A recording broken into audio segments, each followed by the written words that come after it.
جو کوئی بھی نیک اعمال کرے مرد ہو یا عورت وہ مؤمن اور وہ ایمان والا ہو فَلَنُحْيِيَنَّهُ حَيَاةً طَيِّبَةً ہم ضرور بھی ضرور اس کو طیب زندگی عطا فرمائیں گے۔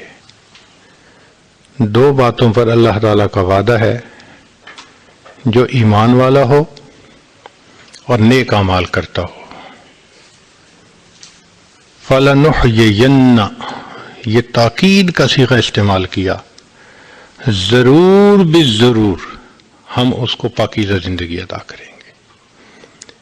آج کے دور میں اکثر لوگ پریشان نظر آتے ہیں، کہیں کاروباری پریشانی، کہیں گھر بار کی پریشانی، کہیں اولاد کی پریشانی، کہیں صحت کی پریشانی، پریشان ہی آپ کو نظر آئیں گے۔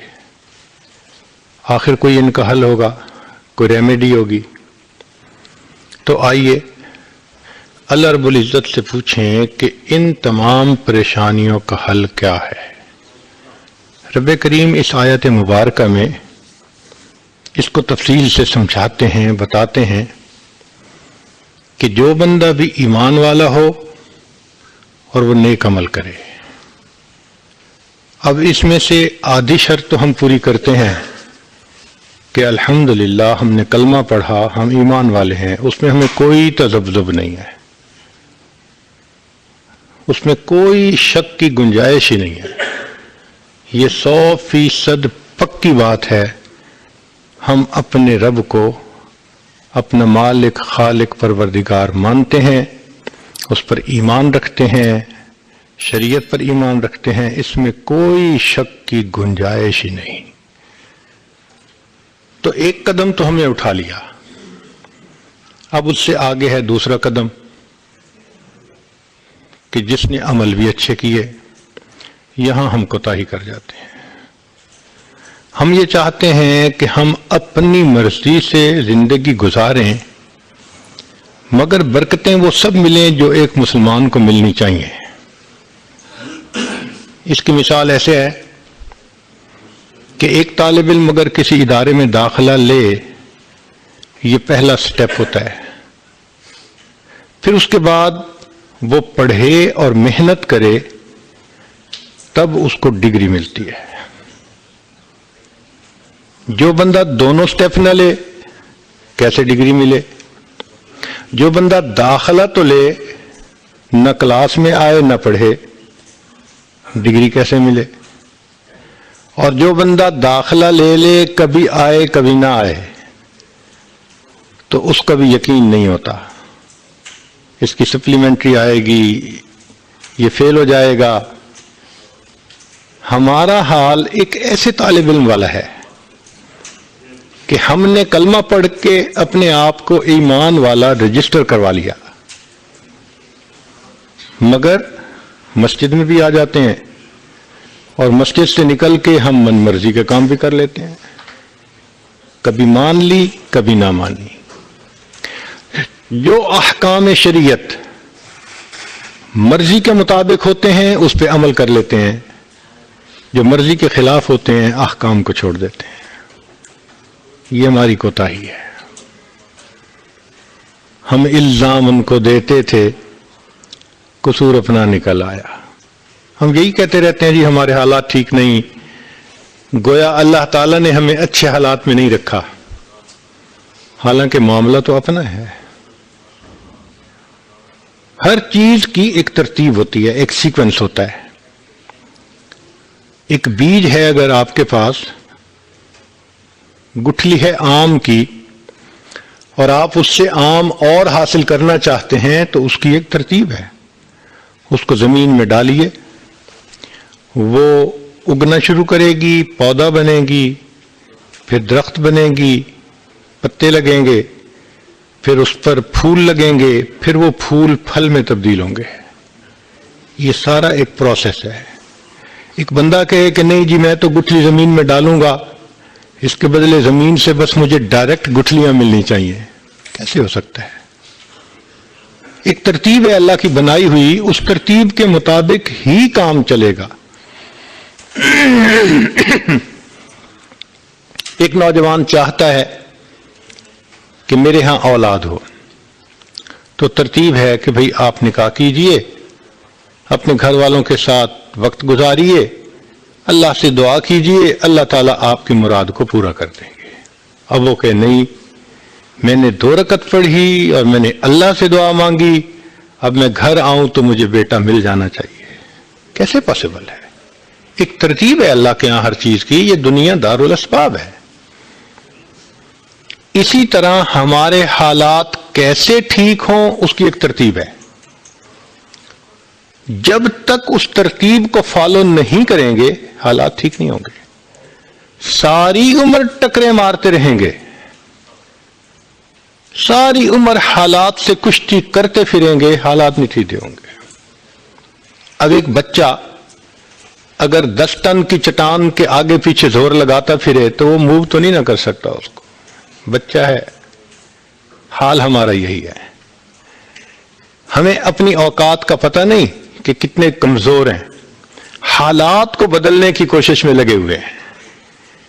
بھئی حالات کا بنانے والا، بھیجنے والا اللہ رب العزت ہے، وہ مغیر الاحوال ہیں، جب چاہتے ہیں حالات کو جیسا چاہتے ہیں بدل دیتے ہیں۔ تو یہ تو حکم پروردگار کا ہوگا تب بدلیں گے۔ دنیا کے کہنے سے حالات بدلتے تو دنیا جنت نہ بن جاتی، ہر بندہ اپنی من مرضی کی زندگی گزار رہا ہوتا۔ تو ایک ترتیب ہے اللہ رب العزت کے ہاں۔ چنانچہ ہمارے مشائخ نے 4 باتیں کہی ہیں، لوہے کی لکیر ہے، جب آزمائیں گے ان باتوں کو کھرا پائیں گے۔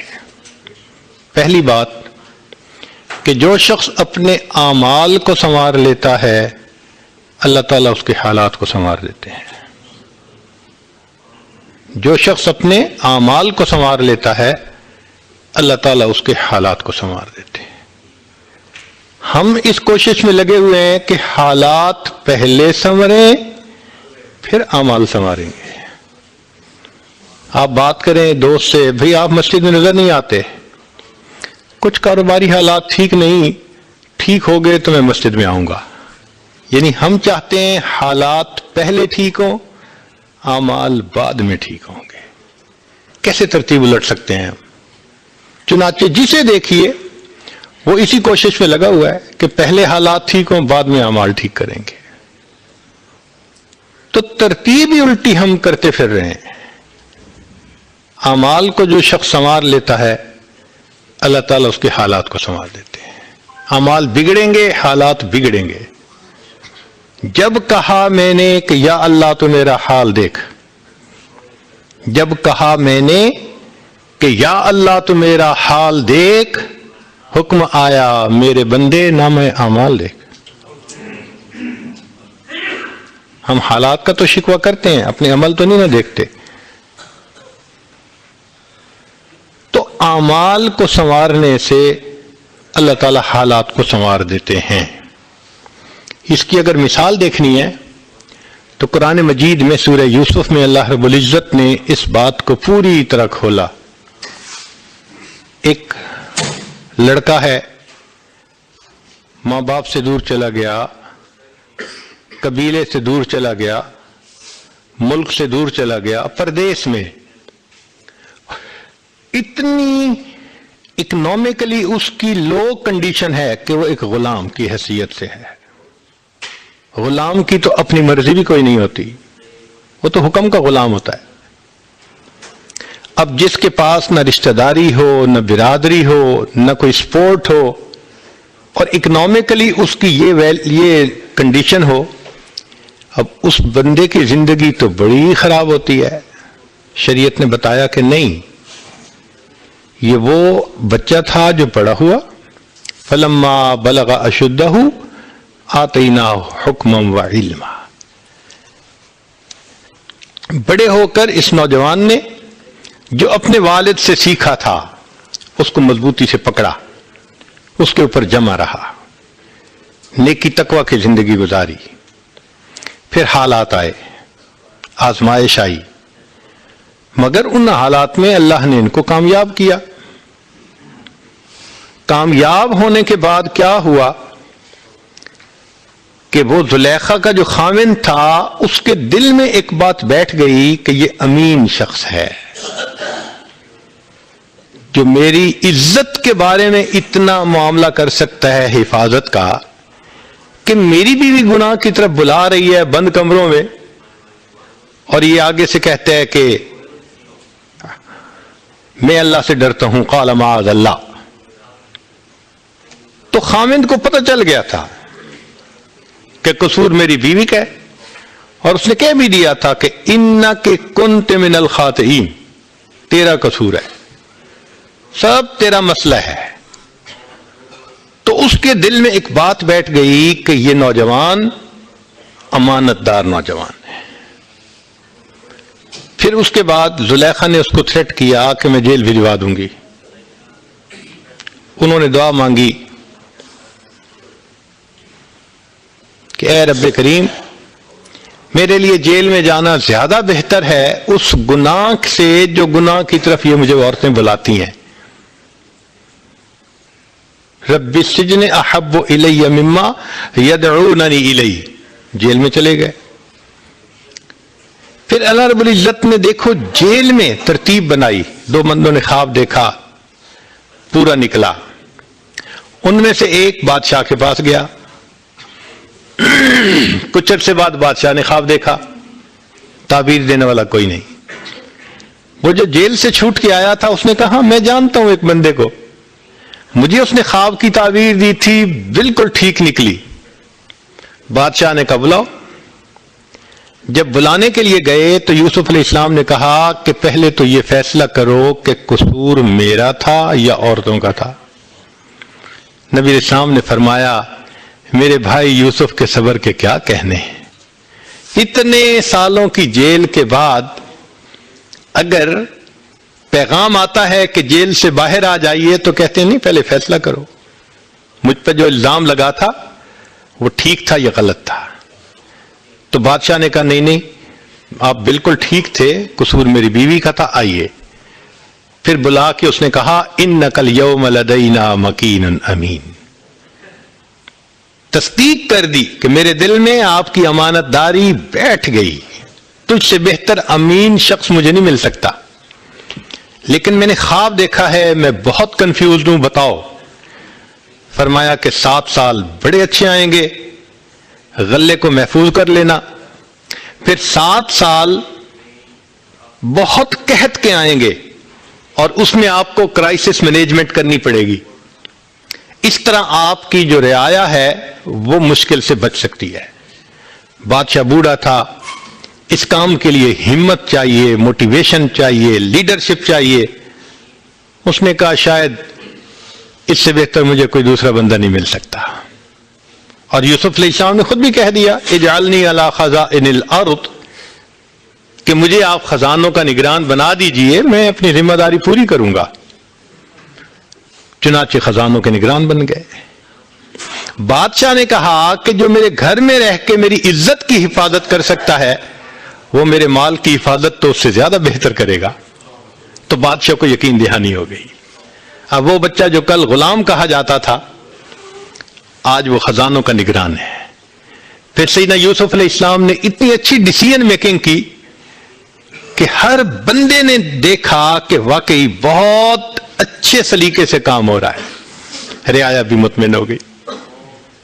اب جب سارے مطمئن ہو گئے کہ بھائی واقعی یہ شخصیت اس قابل ہے کہ ان کے ہاتھ میں ہم اس سارے معاملے کو سپرد کر دیں، تو ان کو وقت کا بادشاہ بنا دیا گیا۔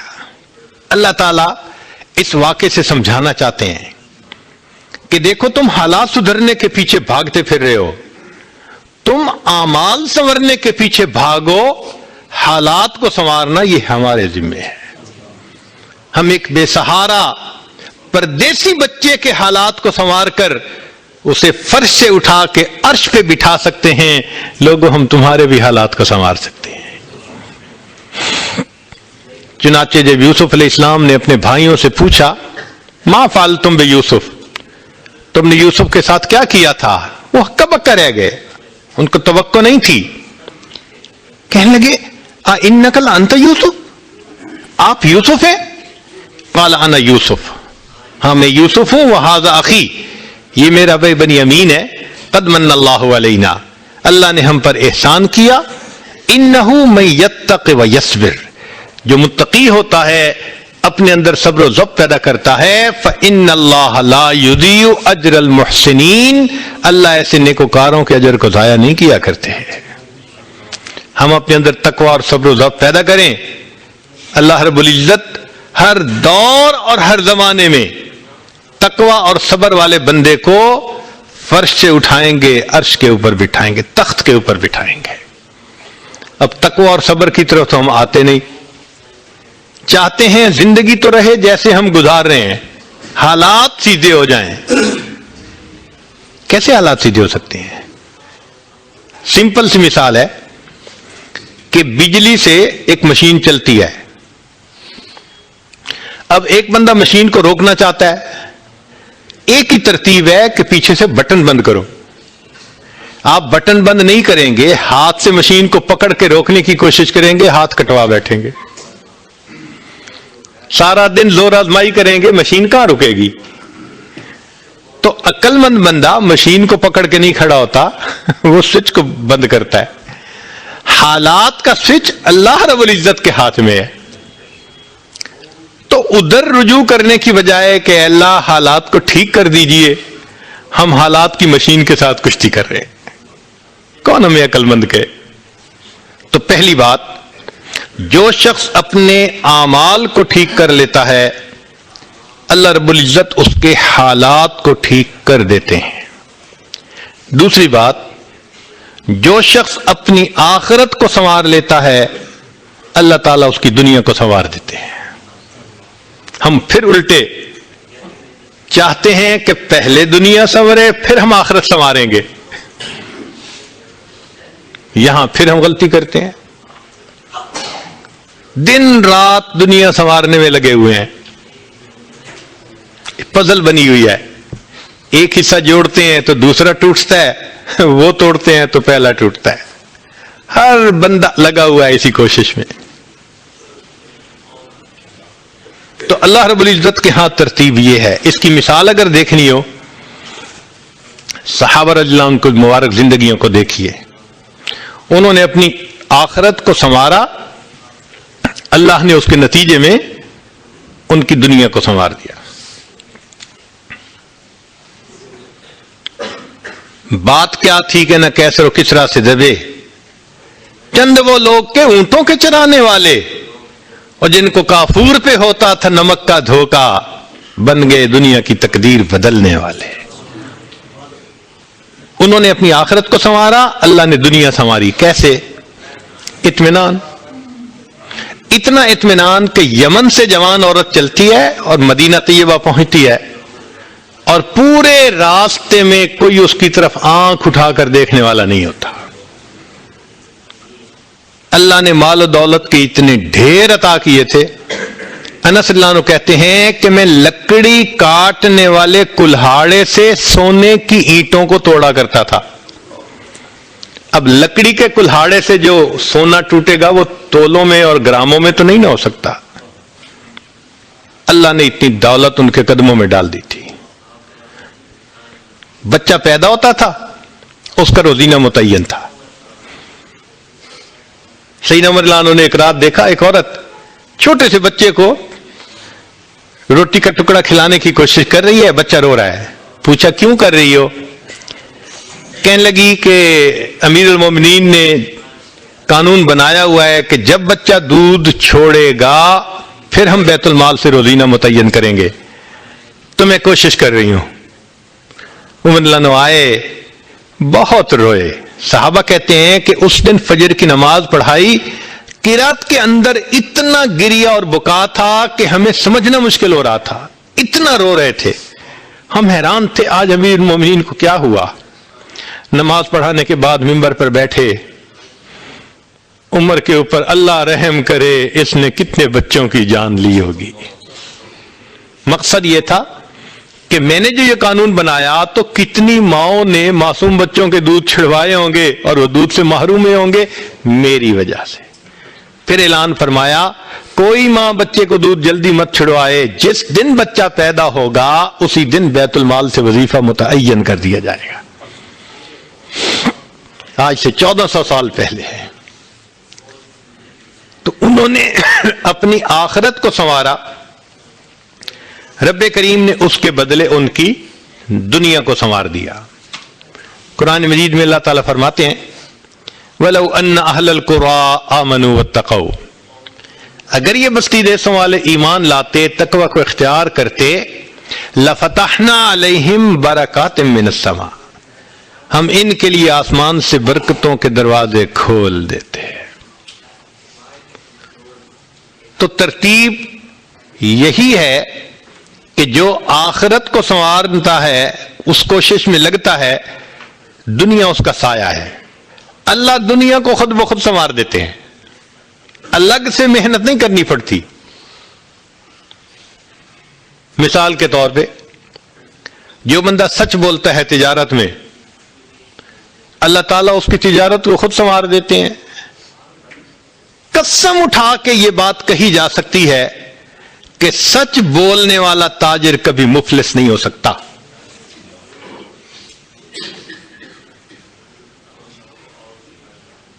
پاسبل ہی نہیں کہ سچ کی بنیاد ہو اور اس میں برکت نہ ہو۔ تو دو باتیں، جو شخص اپنے اعمال کو سنوارتا ہے اللہ تعالی حالات کو سنوار دیتے ہیں، جو اپنی آخرت کو سنوار لیتا ہے اللہ تعالیٰ اس کی دنیا کو سنوار دیتے ہیں۔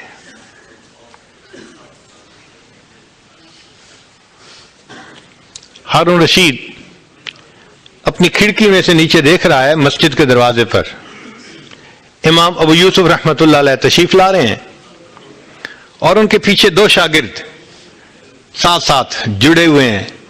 دونوں چاہتے ہیں کہ میں جوتے اٹھاؤں، ہر ایک اس کوشش میں ہے۔ جب امام ابو یوسف رحمت اللہ نے جوتے اتارے تو ان میں سے ایک بچے کا ہاتھ ایک جوتے پہ پڑا، دوسرے کا ہاتھ دوسرے جوتے پہ پڑا، دونوں نے ایک ایک جوتا اٹھا لیا۔ پھر انہوں نے فوراً آپس میں یہ طے کر لیا کہ ایک نے کپڑا بچھایا، رومال، ایک نے بھی جوتا ڈالا، دوسرے نے بھی اس میں ڈال دیا، ایک نے ایک طرف سے پکڑ لیا، دوسرے نے دوسری طرف سے، کہ دونوں کو جوتے اٹھانے کا اجر مل جائے۔ حضرت آگے جا رہے ہیں اور پیچھے دو طالب علم اس طرح جوتے لے کے جا رہے ہیں کہ رومال کے اندر جوتے ہیں، ایک نے بھی پکڑا ہوا ہے دوسرے نے بھی پکڑا ہوا ہے۔ ہارون رشید نے دیکھا تو ٹھنڈی سانس لی۔ بیوی نے پوچھا ہارون رشید کیا ہوا؟ کہنے لگا یوں تو دنیا ہمیں بادشاہ کہتی ہے، ہمارے جوتے اٹھانے کے لیے بھلا کون جھگڑتا ہے؟ یوں تو دنیا ہمیں بادشاہ کہتی ہے، ہمارے جوتے اٹھانے کے لیے بھلا کون جھگڑتا ہے۔ جو آخرت سنوارتا ہے اللہ ایسے دنیا سنوارتے ہیں کہ دنیا جوتے اٹھانے کے لیے جھگڑتی ہے آپس میں۔ سفیان ثوری رحمت اللہ علیہ کے پاس ایک شخص آیا، حضرت میری ایک تمنا پوری کر دیں۔ آپ کر سکتے ہیں۔ بھائی رونا تو بند کرو، آپ جو کہو گے میں کر دوں گا۔ حضرت میں آپ کو کپڑے نئے بنوا کے دیا کروں گا، آپ نہ نہیں کریں گے، ان کو لیں گے اور پہن کے پھر آپ درس حدیث کیا کریں گے۔ فرمایا بہت اچھا۔ کتابوں میں لکھا ہے کہ وہ شخص سفیان ثوری رحمت اللہ علیہ کو سال کے 365 لباس بنوا کے دیتا تھا۔ ڈیلی نیا لباس آتا تھا، پرانا اتار کے صدقہ کر دیتے تھے، نیا لباس پہن کے حدیث کا درس دیا کرتے تھے۔ کوئی نواب تو بتائیں ذرا جو سال کے 365 نئے سوٹ پہنتا ہو؟ ہے کوئی مالدار؟ بزنس والے ہوں گے یہاں، اچھی نوکریوں والے ہوں گے، کبھی کسی نے سال کے 365 نئے سوٹ بنوائے؟ یہ دنیا کی لائن پہ نعمت نہیں ملتی، یہ دین کی لائن پہ ملا کرتی ہے۔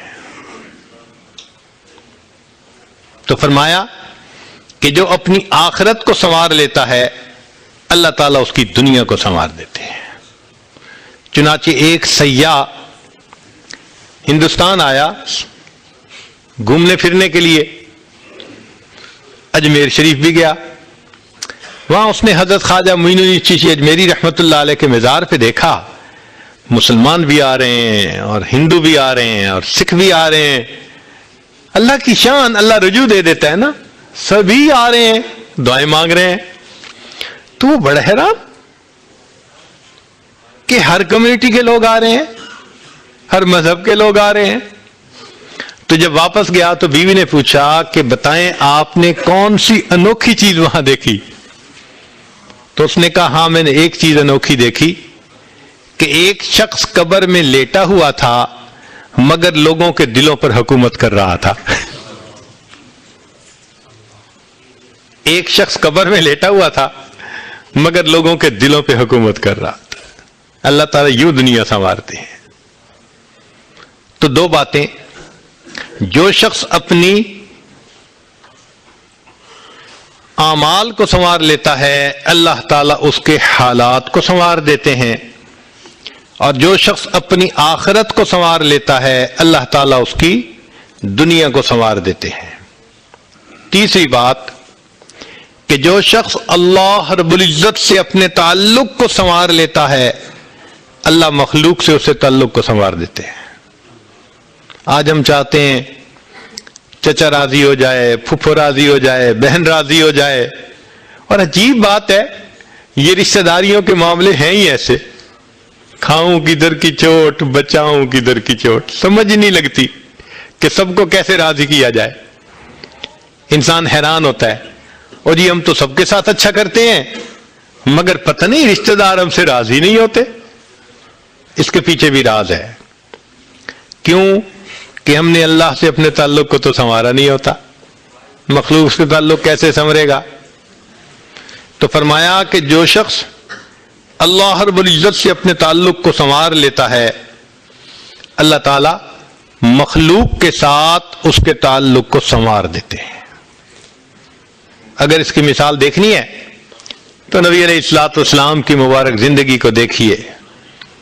ایک وہ وقت بھی تھا کہ جب اپنے رشتہ دار نبی علیہ الصلوۃ والسلام کو تکلیف پہنچاتے تھے، آپ بازار میں آگے آگے دعوت کا کام کرتے تھے اور پیچھے آپ کا چچا ابو لہب لوگوں کو کہتا تھا کہ یہ شخص غلط بیانی کر رہا ہے، تم اس کی بات مت ماننا، اپنے مخالفت کرتے تھے۔ ایک وہ وقت بھی تھا۔ پھر ایک وہ وقت آیا کہ جب اپنوں نے مکہ مکرمہ میں جینا تنگ کر دیا، اور نبی علیہ الصلوۃ والسلام نے بیت اللہ کو دیکھ کر کہا بیت اللہ میں تجھے کبھی نہ چھوڑتا مگر مکہ کے رہنے والے مجھے یہاں بسنے نہیں دیتے۔ مبارک آنکھوں میں آنسو تھے اور اللہ کے حبیب جدا ہو رہے تھے۔ پھر کیا ہوا؟ 10 سال کے ہی عرصے میں حالات نے وہ پلٹا کھایا کہ جب آپ آ کر فاتح مکہ بن کر بیٹھے تو وہی قریش تھے جو قدموں میں آ کر پڑ گئے اور انہوں نے آپ کی غلامی اختیار کر لی۔ ہندا نے کہا جتنے خیمے دنیا میں تھے سب سے زیادہ آپ کے خیمے سے مجھے نفرت ہوا کرتی تھی، آج جتنے خیمے ہیں سب سے زیادہ محبت مجھے آپ کے خیمے سے ہے۔ اللہ اکبر کبیرہ۔ تو جو شخص اللہ سے اپنے تعلق کو سنوار لیتا ہے اللہ مخلوق سے اس کے تعلق کو سنوار دیتے ہیں۔ فضیل بن عیاض رحمۃ اللہ علیہ فرماتے ہیں مجھ سے جب بھی اللہ تعالیٰ کی نافرمانی ہوئی، مجھ سے جب بھی اللہ تعالیٰ کی نافرمانی ہوئی میں نے اس نافرمانی کا اثر اپنے ماتحتوں کے اندر دیکھا۔ یہ ریفلیکشن ہوتی ہے، ہم اللہ کی نافرمانی کرتے ہیں، اللہ مزہ چکھا دیتے ہیں کہ اپنے جو ماتحت ہوتے ہیں ان کو نافرمان بنا دیتے ہیں۔ اچھا بھائی تم ذرا اس کو ایکسپیرینس کرو ذرا۔ وہ جی کیا کریں، بیوی سنتی ہی نہیں ہے، حضرت بس اولاد افلاطون بن گئی ہے، حضرت بچے نے ذلیل کر دیا ہے۔ کیوں شکوے ہوتے ہیں ہمیں کہ ہمارے ماتحت ہماری نہیں مانتے جبکہ ہم اپنے آقا کی نہیں مان رہے ہوتے۔ فرماتے ہیں کہ جب بھی مجھ سے اللہ تعالیٰ کی نافرمانی ہوئی، میں نے آزما کے دیکھا، یا تو بیوی نے میری نافرمانی کی، یا میری اولاد نے میری نافرمانی کی، یا میرے نوکروں نے، غلاموں نے، انہوں نے میری نافرمانی کی، یا کم از کم میری سواری کے جانور نے میری نافرمانی کی۔ یہ ہے عدل کا بدلہ۔ اپنے آقا کی نافرمانی کریں گے، اللہ تعالیٰ ماتحتوں کو نافرمان بنا کر دکھائیں گے۔ اس لیے اولاد کے شکوے کرنے کی ضرورت نہیں ہے، بیوی کے شکوے کرنے کی ضرورت نہیں ہے۔ سمپل سی بات ہے، اللہ رب العزت سے اپنے تعلق کو سنوار لیجئے، اللہ تعالیٰ مخلوق سے ہمارے تعلق کو سنوار دیں، سب کے دلوں میں محبت ڈال دیں گے۔ سیدنا امیر معاویہ رضی اللہ عنہ نے خط لکھا ام المومنین سیدہ عائشہ صدیقہ رضی اللہ تعالی عنہا کو کہ ام المومنین، آپ امت کی ماں ہیں، آپ مجھے کوئی نصیحت فرمائیے۔ اور واقعی ام المومنین نے نصیحت کرنے کا حق ادا کر دیا۔ وہ نصیحت پڑھ کے پتہ چلتا ہے کہ انہوں نے نبی علیہ الصلوۃ والسلام کی صحبت یافتہ ہونے کا ثبوت پیش کر دیا۔ ام المومنین نے مختصر جواب لکھا، فرمایا دیکھیں، اگر آپ مخلوق کو خوش کریں گے، اللہ کو ناراض کریں گے، اللہ ساری مخلوق کے دل میں تمہاری نفرت ڈال دیں گے۔ یہ اندر سے تم سے نفرت کرتے پھریں گے۔ اور اگر تم اللہ کو راضی کرو گے، گو کہ مخلوق ناراض ہو رہی ہے، اللہ تعالیٰ اسی مخلوق کے دل میں تمہاری محبت ڈال دیں گے، یہ سب تمہارے دوست بن جائیں گے۔ تو اصل تو اللہ کو راضی کرنا ہے۔ تو فرمایا کہ تم اللہ سے اپنے تعلق کو سنوار لو، اللہ تعالیٰ مخلوق سے تمہارے تعلق کو سنوار دیں گے۔ تو اولاد کو نیک بنانے کا سب سے آسان طریقہ خود نیک بن جائیے۔ جو خود نیک بنتا ہے اور اللہ کے حکم کو توڑنے سے باز آ جاتا ہے، اللہ تعالیٰ اولاد کو مطیع اور فرمانبردار بنا دیتے ہیں۔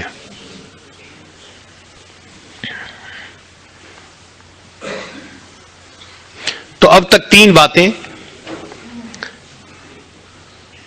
جو شخص اپنے اعمال کو سنوار لیتا ہے، اللہ تعالیٰ اس کے حالات کو سنوار دیتے ہیں۔ جو اپنی آخرت کو سنوار لیتا ہے، اللہ اس کی دنیا کو سنوار دیتے ہیں۔ جو شخص اللہ رب العزت سے اپنے تعلق کو سنوار لیتا ہے، اللہ مخلوق سے تعلق کو سنوار دیتے ہیں۔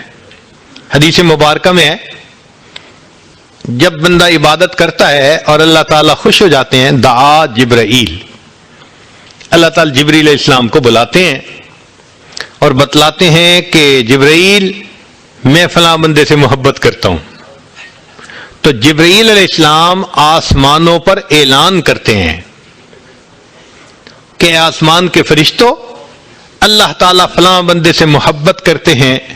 یہ اعلان سن کر سارے فرشتے اس بندے سے محبت کرنے لگ جاتے ہیں۔ پھر جبریل علیہ السلام زمین پر آتے ہیں اور زمین پر آ کر پھر اعلان کرتے ہیں کہ لوگوں، فلاں شخص سے اللہ تعالیٰ محبت کرتے ہیں، ثم یودع لہ القبول فی الارض، پھر اللہ اس شخص کے لیے زمین میں قبولیت رکھ دیتے ہیں۔ پرائے اپنے بن جاتے ہیں، دشمن دوست بن جاتے ہیں، مخالفین کے دلوں میں بھی اللہ ان کی محبت اور عظمت ڈال دیتے ہیں۔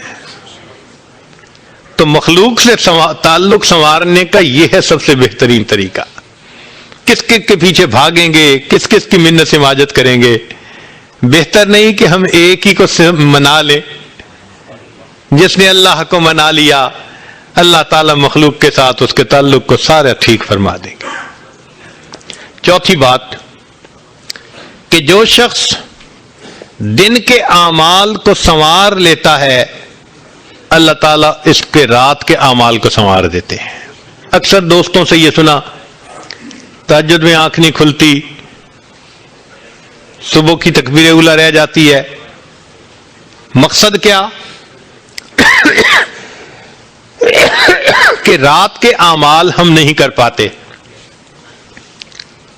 اور پھر اس کے لیے کوشش بھی کرتے ہیں، کہتے ہیں جی الارم بھی لگا کے سوتا ہوں اور دوست کو بھی کہا ہوا ہے مجھے کال کر دے، دوست بھی کالیں کرتا رہتا ہے، الارم بھی بجتا رہتا ہے، میں سوتا رہتا ہوں۔ بھائی ہم اس لیے سوتے رہتے ہیں کہ اللہ تعالیٰ توفیق نہیں دیتے اس وقت اٹھنے کی۔ ذرا راز سنیے، حدیث مبارکہ ہے کہ جب رات کا وقت آتا ہے تو اللہ رب العزت فرشتوں کو بلاتے ہیں، اے میرے فرشتوں، یہ میرے پیاروں کا، میرے یاروں کا، میرے فرما برداروں کے اٹھنے کا وقت ہے اور میں کوئی ڈسٹربنس پسند نہیں کرتا، لہذا فلاں فلاں فلاں یہ میرے نافرمان ہیں، میں ان کی شکل اس موقع پہ دیکھنا پسند نہیں کرتا، جاؤ اور ان کو تھپکی دے کے سلا دو۔ حدیث پاک میں ہے فرشتے آتے ہیں تھپکی دے کے سلا دیتے ہیں، سویا رہتا ہے، سویا رہتا ہے۔ کیسے الارم سے آنکھ کھلے، کیسے کسی کے فون کی گھنٹی بج کے آپ کو جگائے جب فرشتہ سلا رہا ہے۔ رات کے شروع میں نیند آئے یا نہ آئے، اس موقع پہ گہری نیند آتی ہے تو وہ فرشتے لوری دے کے سلا رہے ہوتے ہیں، تھپکی دے کے سلا رہے ہوتے ہیں۔ اللہ تعالیٰ اس موقع پہ شکل دیکھنا بھی پسند نہیں فرماتے، پھر فرماتے ہیں کہ اچھا فلاں فلاں فلاں یہ میرے نیک بندے ہیں، ان کو جگا دو تاکہ یہ اٹھ کر عبادت کریں، دامن پھیلائیں اور میں پروردگار ان کے دامن کو بھر دوں۔ تو یہ لوگ سوئے ہوئے ہوتے ہیں، خود بخود آنکھ کھل جاتی ہے، کسی الارم کی ضرورت نہیں ہوتی، تھکے ہوئے ہوتے ہیں، تہجد کے وقت بستر اچھال دیتا ہے، اٹھ کے کھڑے ہو جاتے ہیں، تھکاوٹیں بھی رکاوٹ نہیں بنتی، وہ جلدی سے وضو کرتے ہیں، اپنے رب کے سامنے ہاتھ باندھ کے کھڑے ہو جاتے ہیں، وہ اللہ سے مانگتے ہیں، اللہ ان کو دے کر خوش فرما دیتے ہیں۔ فرمایا تیسرے کچھ اور بھی لوگ ہیں، یہ مقربین ہوتے ہیں، اللہ تعالیٰ فرشتوں کو فرماتے ہیں کہ تم جاؤ اور یہ سوئے ہوئے ہیں ان کی صرف کروٹ بدل دو، یہ چاہیں گے تو اٹھ کے نماز پڑھیں گے تہجد کی، اور چاہیں گے تو لیٹے رہیں گے، میں پروردگار ان کی عبادت سے بھی راضی ہوں، ان کے لیٹنے سونے سے بھی راضی ہوں۔ یہ وہ لوگ ہوتے ہیں جن کا سونا بھی عبادت بن جاتا ہے، یہ مقربین ہوتے ہیں۔ تو حدیث پاک میں یہ تین طرح کے لوگ بتائے گئے۔ اب اگر ہمارا شمار ان میں ہے جو اٹھ نہیں پاتے تو یہ نہیں کہ ہم اٹھتے نہیں، ہمیں اٹھنے نہیں دیا جاتا، تو ہمیں اللہ سے معافیاں مانگنی پڑیں گی کہ وہ راضی ہو جائے اور ہمارے لیے تہجد کا اٹھنا آسان فرما دے۔ اس لیے بہت سارے دوست کنفیوز رہتے ہیں کہ جی رات کو تو اٹھا ہی نہیں جاتا۔ اس کا آسان اصول کہ جو شخص دن کے اعمال کو سنوار لیتا ہے، اللہ تعالیٰ اس کے رات کے اعمال کو سنوار دیتے ہیں۔ اگر دن میں بدنظری ہوگی تو کیسے رات کی توفیق ہوگی؟ دن میں اگر کھانا پینا مشتبہ ہوگا تو رات کی توفیق کیسے ہوگی؟ دن میں تو انتظار رہتا ہے فلاں کا فون آئے، فلاں کا میسج آئے، دل تو اٹکا ہوا ادھر ہے، اور ہم چاہتے ہیں کہ رات کو اولیاء والی کیفیت ہمیں حاصل ہو جائے۔ ای خیال است محال است جنو۔ تو چار باتیں ہمارے مشائخ نے فرمائی ہیں، پھر دوبارہ ذرا یاد فرما لیجئے۔ جو شخص اپنے اعمال کو سنوار لیتا ہے، اللہ تعالیٰ اس کے حالات کو سنوار دیتے ہیں۔ جو شخص اپنی آخرت کو سنوار لیتا ہے، اللہ تعالیٰ اس کی دنیا کو سنوار دیتے ہیں۔ ہم نے دیکھا کہ بعض دوست بڑے حیران ہوتے ہیں، یار یہ لوگ کیوں اتنی محبت کرتے ہیں؟ اللہ والوں سے دلوں میں ایک محبت ہوتی ہے، لوگ محبت کا اظہار کرتے ہیں، اب دنیا داروں کو سمجھ نہیں آتی۔ وہ جھنجھلاتے ہیں، کیوں اتنی محبت کا اظہار کر رہے ہیں؟ وہی سنیے اصول، جو شخص جس قدر اللہ رب العزت سے محبت کرے گا، اللہ کی مخلوق اسی قدر اس سے محبت کرے گی۔ دلوں میں تو محبت اللہ ڈالتا ہے نا، کوئی کان سے پکڑ کے تو نہیں لاتا، او بھائی آپ مجھ سے ملو، عقیدت کا اظہار کرو، ہاتھ چومو، کوئی نہیں ایسے کرتا، اللہ دلوں میں ڈالتے ہیں۔ جو شخص جس قدر اللہ رب العزت سے محبت کرے گا، اللہ کی مخلوق اسی قدر اس سے محبت کرے گی، یہ ریفلیکشن ہوتا ہے اس کا۔ تو جو اپنے اعمال کو سنوار لیتا ہے، اللہ تعالیٰ اس کے حالات کو سنوار دیتے ہیں۔ جو اپنی آخرت کو سنوار لیتا ہے، اللہ تعالیٰ اس کی دنیا کو سنوار دیتے ہیں۔ جو اللہ رب العزت سے اپنے تعلق کو سنوار لیتا ہے، اللہ رب العزت مخلوق سے اس کے تعلق کو سنوار دیتے ہیں۔ اور جو دن کے اعمال کو سنوار لیتا ہے، اللہ اس کے رات کے اعمال کو سنوار دیتے ہیں۔ ہم اس ترتیب کو اچھی طرح یاد کر لیں اور اپنی زندگی کو بدلنے کے لیے کوششیں کریں۔ اللہ رب العزت ہمارے لیے نیکوکاری پرہیزگاری کی زندگی گزارنا آسان فرما دے۔ ہم نے منزل کی نشاندہی آپ کے سامنے کر دی کہ ہم اگر منزل پہ نہیں پہنچ سکے تو شاید اللہ تعالیٰ آپ میں سے کسی کو منزل پہ پہنچا دیں۔ وآخر دعوانا ان الحمد للہ رب العالمین۔